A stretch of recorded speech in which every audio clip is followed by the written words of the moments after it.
आज मैं आपको बताने वाला हूँ ताजमहल के बारे में। ऐसे बहुत सारे रहस्य हैं ताजमहल के बारे में जो लोगों से आज तक भी अनजान है लोग उनके बारे में। आखिर क्या है वो रहस्य? और ताजमहल के अंदर बने हुए हैं 22 कमरे। उन 22 कमरों का क्या रहस्य है? क्या उन कमरों के पीछे कोई खजाना है या उन कमरों के पीछे ऐसा कुछ रहस्य छिपा हुआ है जिसे हमारी सरकार और जो सरकार में बैठे हुए मंत्री हैं वो हमको दिखाने नहीं देते, जनता को दिखाने नहीं देते। यही बात बार बार सामने आती है कि ताजमहल 22 कमरे हैं, वो क्या हैं? और ताजमहल को ताजो महाल क्यों कहा जाता है? कुछ हिंदू लोगों का कहना है कि वो शिव मंदिर है और उसका नाम है ताजो महाल। जी हाँ, बने रहे हमारे साथ सिल्वर टीवी के इस नए वीडियो में। मैं आपको बताऊंगा, सारे रहस्य से पर्दा उठा के बताऊंगा और पूरे जो आपके दिमाग में डाउट है वो सब कुछ क्लियर करके इस वीडियो के अंदर मैं आपको लास्ट में दिखाऊंगा। ताजमहल आगरा में स्थित है और इसको हाथी दांत सफ़ेद संगमर का मकबरा कहा जाता है। इसे सन 1632 में शाहजहां ने इसका निर्माण चालू कराया था और सन 1653 तक 20 साल तक इसका काम चला और इसका काम 1653 में पूरा हुआ और ये बन के कम्प्लीट हो गया। इसको बनने में 20 साल लगे और 20,000 मजदूरों ने इसको बनाया। इसको बनाने में इसकी हेल्प की।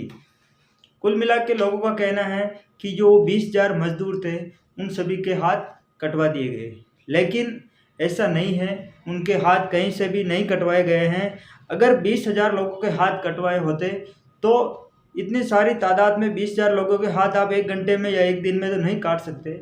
उसको काटने में टाइम लगता और टाइम लगता तो लोगों को पता चल जाता कि शाहजहां जो ताजमहल बनवा रहे हैं उनके हाथ कटवा रहा है, तो लोग वहाँ से भागा दौड़ी चालू कर देते, भाग जाते या हाथ में भी नहीं आते। सभी के हाथ नहीं कटवा सकते।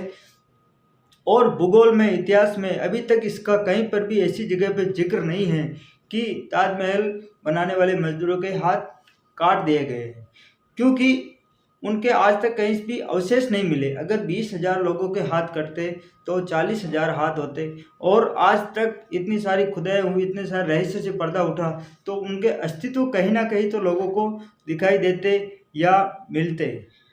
इसलिए सबसे पहला रहस्य वही था कि 20,000 लोगों के हाथ कटवाए गए। ये बिल्कुल गलत चीज़ है। शाहजहां की बेगम मुमताज़ महल की याद में ताजमहल को बनाया है।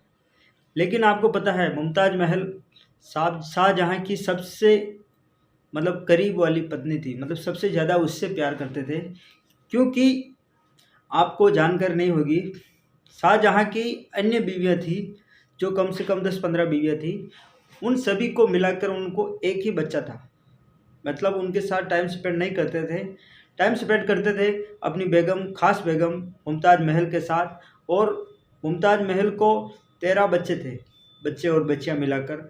जब 14वां बच्चा हुआ, उसको प्रसव हो रहा था 14 बच्चे का, तब मुमताज़ महल का निधन हो गया और उस बच्चे का भी निधन हो गया प्रसव पीड़ा से। तो वो शाहजहां को सहन नहीं हुआ और शाहजहां बीमार हो गए। उनको टेंशन हो गया कि ये क्या हो गया, सबसे ज़्यादा प्यार करते थे, वही चली गई। तो वो 1 साल के लिए क्वारंटाइन हो गए। उनका दिमाग पागलों की तरह हो गए वो। तो फिर उन्होंने उनकी याद में ताजमहल बनवाया। और ताजमहल का दूसरा नाम है रोजा-ए मुनव्वर। इसका मतलब होता है कि जगमगाता हुआ मकबरा। ताजमहल का असली मालिक है ताजमहल वक्फ बोर्ड की संपत्ति है। ये किसी की संपत्ति नहीं है, किसी हिंदुओं की संपत्ति नहीं है और नहीं ये गवर्नमेंट की संपत्ति है। इसके ऊपर पूरा अधिकार वक्फ बोर्ड का है जो एक मुस्लिम समुदाय है। कुछ लोगों का दावा है कि ताजमहल के तहखाने में एक वैदिक शिव मंदिर है, ऐसा लोग कहते हैं। और इसके ऊपर सुप्रीम कोर्ट के अंदर याचना भी दाखिल की गई थी कुछ साल पहले कि वहाँ पर शिव मंदिर है और उसको राजा जय सिंह ने बनवाया ताजमहल को। लेकिन ऐसा हम नहीं कह सकते हैं कि ये किसने बनाया है। लेकिन ये बातें जो है, ताजमहल शिव मंदिर था, ये सब कहाँ से आई वो हम आपको आगे चल के बताएंगे कि ये सब बातें, ये सब हवाएं हैं जो कहाँ से उत्पन्न हुई और कहाँ पर जाकर ख़त्म हुई। अभी वो हवाएं नहीं हैं, लेकिन कभी कभी जो लोग हैं इनको ओपन कर देते हैं और ये चर्चा का विषय बनी रहती हैं। ताजमहल का जो पीछे से एक दरवाज़ा था, जिसको अभी के टाइम में ईंटों से बंद करवा दिया गया है, वहाँ से ताजमहल में शाहजहाँ को दफनाने के लिए उनको लाया गया था, लेकिन उस दरवाजे को अभी सदा के लिए बंद कर दिया गया है, क्योंकि इसके पीछे भी कुछ विस्तृत कारण हैं। लोग वहाँ से कुछ प्रॉब्लम आ सकती हैं भविष्य में, इसलिए ऐसी चीज़ों को बंद करना सही रहता है। आपकी जानकारी के लिए बता लूँ दोस्तों कि उस समय ताजमहल को बनाने में 3 करोड़ और 20 लाख रुपए का खर्चा आया था उस टाइम में। आज वो रुपए कम से कम 300 करोड़ से भी ज़्यादा हो सकते हैं। आज उसका मतलब उस समय लगा, और इस तरीके से आज ही भी बनाए तो 300 करोड़ से ज़्यादा रुपए का इसके अंदर खर्च आ सकता है ताजमहल के अंदर। और ताजमहल में जो पत्थर यूज हुआ वो मकराना राजस्थान से मंगाया गया, और पंजाब से मंगवाया गया, और चीन से भी कुछ पत्थर मंगवाए गए हैं जो अनमोल है। इसी तरीके से ताजमहल का निर्माण हुआ। ताजमहल शिव मंदिर है। इसका जो मुद्दा है, सबसे पहले प्रोफेसर ओक नाम के एक लेखक थे, उन्होंने अपनी किताब के अंदर ताजमहल किताब जो उन्होंने लिखी थी उसके अंदर इसका जिक्र किया, और वहाँ पर उन्होंने लिखा था कि यहाँ पर शिव मंदिर है, यह ताजमहल नहीं है। तो उन्हीं के हिसाब से कोर्ट के अंदर याचिकाएं हुई बहुत बार, और वहीं से हवाएं बनी, और उसके बाद जो व्हाट्सएप के ऊपर डाल दिया गया तो वो अनेकों बार फॉरवर्ड होकर लोगों के पास जाती हैं, लोग भ्रमित होते हैं। लेकिन मेन वही आदमी है प्रोफेसर ओक, जिन्होंने अपनी किताब के अंदर शिव मंदिर बताया ताजमहल को, और उन्होंने अपनी किताब को ही सबूत बताया कि यही एक सबूत है कि ये ताजमहल नहीं है, ये महादेव शिव शंकर का मंदिर है इसके अंदर।